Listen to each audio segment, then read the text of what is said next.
Ladies and gentlemen, please welcome Harley Hotchkiss, inducted into the Hockey Hall of Fame in the Builder category.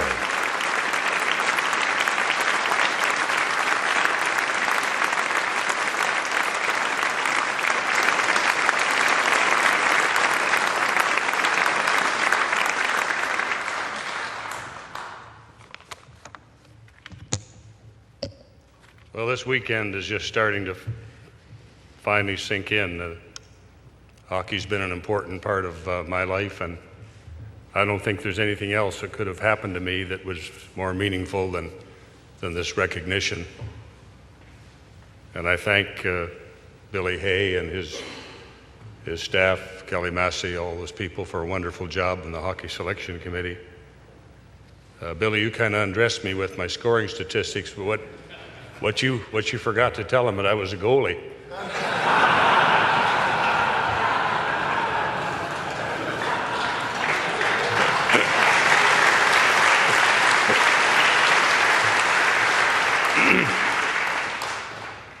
I congratulate Nick Duff and Patrick Waugh and the Herb Brooks family. I know the great contributions that each of you have made to our game. And I congratulate Peter Maher for his receiving the Foster Hewitt Award today. Peter is a good friend, and he's done an outstanding job on the radio for our Calgary Flames for 25 years. A number of my family are here today. They all know my passion for hockey, particularly my wife, Becky. We celebrated our 55th wedding anniversary just in last October. Becky's a solid one in our family, and I'll tell you, without the kind of home life that I have, I couldn't do a lot of the things that I do. So this is really a partnership award, Becky.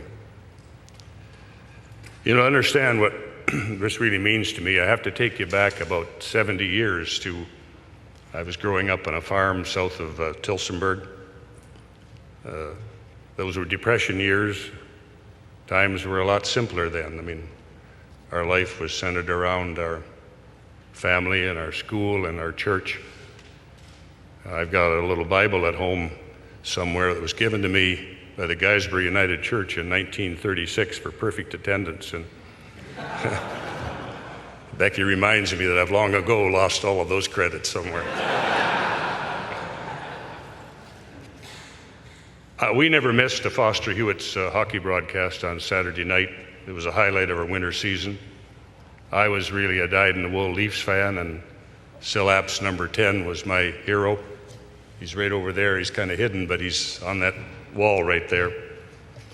I've changed uniforms now, but I still fondly remember all the excitement and pleasure we had from hockey in those early years. I learned to skate on farm ponds. Had a neighbor kid about my age, about half a mile away, and we'd shovel snow to clear off some place to play, and we'd play all day with our boots as goalposts.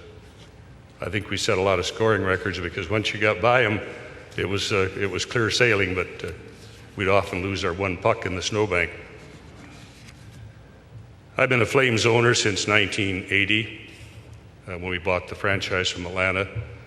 Doc and BJ Seaman, who are here somewhere tonight and been lifetime friends, was really their initiative. They asked me to get on board early, and I did, but had not been for that initiative, I don't know whether we'd have in Calgary Flames. So if you're talking to Doc and BJ here, remember that they played a very key role in that.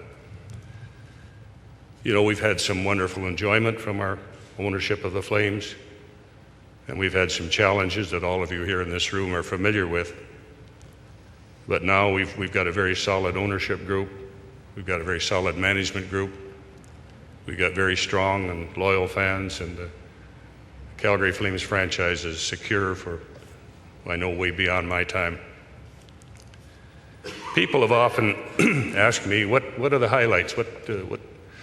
And bringing the team to Calgary was certainly one. You know, here's Calgary. That time was about 400,000 people, and having a National Hockey League team was a dream come true. But the big highlight, of course, was winning the Stanley Cup. And I guess anyone that's won the cup here, Patrick's won it, Dick, a number of times, would confirm what I'm telling you. But there's something else behind the scenes that has been an ongoing highlight for us. Most of you here would never have heard of it. It's when we bought the franchise from Atlanta in 1980, we wanted to put something back in the game, basically at the grassroots level. And the owners set up a vehicle called Project 75. It was named after Alberta's 75th birthday. And we funded that from our own resources. And working primarily with Hockey Canada, we've supported a whole variety of programs over the years, and specifically about $4.5 million has gone into that vehicle for that purpose. And included in that is a $1 million commitment that we just made right here in the city of Toronto. It involves the Hockey Hall of Fame, it involves the Hockey Canada, the City of Toronto, the Lakeshore Lions Club, the Toronto Leafs, and the Toronto Marlies. And there's another $7.5 million sitting in Project 75. It's wisely invested, and the proceeds of that are going to continue to go working with Hockey Canada through hockey programs well beyond our time. Billy Hay and Bob Nicholson know a lot about it. We think, as I said in that video, that's making a difference, and Doc and BJ and I are proud of it.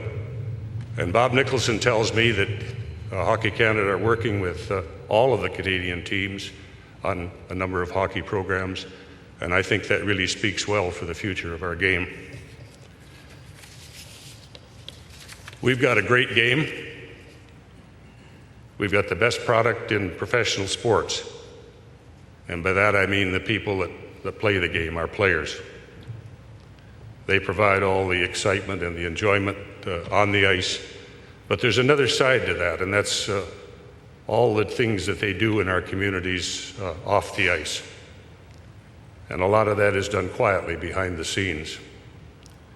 In Calgary, our players and our very strong players alumni, working with our Calgary Flames Foundation, have raised millions of dollars for a whole variety of community causes. And you know, that's not unique. Our players make that same commitment throughout the league, and they're the heart of our business. I think it's important for the players to have a strong association. I think it's important that they have strong association leadership, and I need that to look after their interests and bargain hard and at the appropriate time. But we should always work together with respect and cooperation, with an underlying focus on improving our game and keeping our league strong. It's a responsibility that we all share, and we owe it to our fans. Thank you for a very, very special evening.